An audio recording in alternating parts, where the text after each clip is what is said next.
Ahoj všichni, vítám vás u dnešního videa. V tom se společně podíváme na nůž Black Tack Pro Tanto od společnosti Walther. Jdeme na to.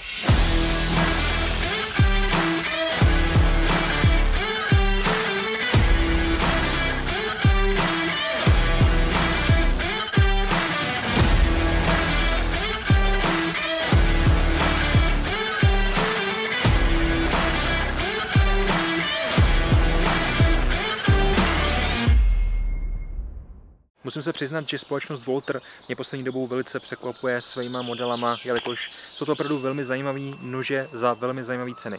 A dneska to nebude jinak. Jak jsem říkal, jedná se o model Black Tack Pro, je to od společnosti tedy Walther a je to moc pěkný, takový multifunkční trošičku nůž, který si dokážu představit, že bych sebou každý den nosil. Pojďme se podívat na nějaký základní údaje. Za prvý dostanete k tomu takový to nylonový pouzdro, je to vlastně jediný způsob, jak to můžete nosit někde připnutý, jelikož tady nemáme nikde žádný pocket clip, což je tady trošičku škoda, nicméně v tom pouzdře se to dá nosit v pohodě, nebo to můžete samozřejmě umístit do nějaký sumky, do nějaký kapsy, něco takového, takže tady to ve výsledku asi nemusí být žádný problém.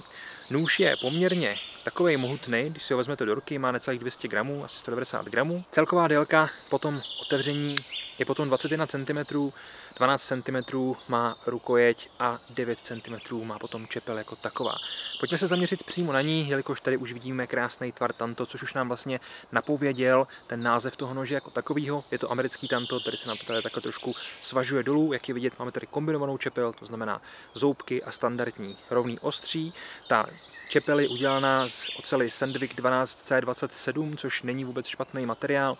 Máme tady titanium coated, to znamená povrchová úprava pomocí tohle z toho materiálu nebo touto technologií, což nám zase dodává hned několik výhod. Za prvý, nebude to tolik házet odlesky, spíš tedy vůbec, a za druhý nám to samozřejmě chrání povrch toho nože. On sám za sebe, ta nerezovka 1227C, je poměrně dost odolná vůči korozi jako takový, takže tady se to nemusíme bát, ale nevidím důvod, proč bychom to tady ještě nemohli mít právě takhle pěkně ochráněný. Potom nám to zase dodává takový ten taktický kabátek, který určitě máme všichni u těch nožů rádi.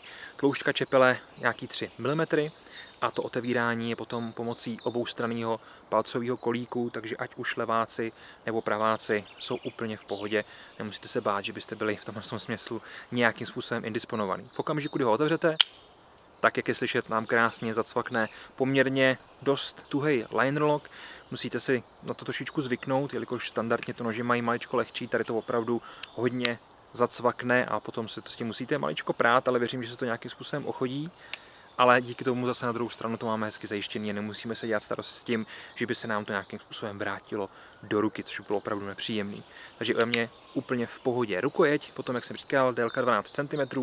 Jak je vidět, máme tady spoustu ergonomického, anatomického vytvarování. Krásně se nám tam vejdou 4 prsty, takže bez problémů plnohodnotný úchop. Tady máme potom takový ten supý krk, takže si tam můžete za to opřít palec, když budete potřebovat něco hodně proříznout nebo zabrat zkrátka. Vroubky máme potom jak tady nahoře na páteři toho nože, tak samozřejmě na tom držadle jako takovým. A když to otočíte, tak to máte i tady na palci, když byste chtěli ten nůž držet takzvaně na revers. Líbí se mi, jakým způsobem je to držadlo, ta rukojeť udělaná, střenky jsou z polymeru, ale mají moc pěkný odpor, takže se to neklouže v ruce. Zároveň vnitřek je potom zase udělaný z nerezu, aby tam mohl být ten liner lock a aby to celé bylo tak nějak víc pitelný. Na konci potom tenhle ten tvrzený hrot pro rozbíjení skla. Takže za mě, jak jsem říkal, je to i maličko takový multifunkční nůž, jelikož tady máme dvojitý ostří, respektive čepel, která je jak zoubkovaná, tak i standardní, takže kombinovaná, a máme tady i ten feature tady takhle pěkně nahoře, plus samozřejmě potom to pouzdro.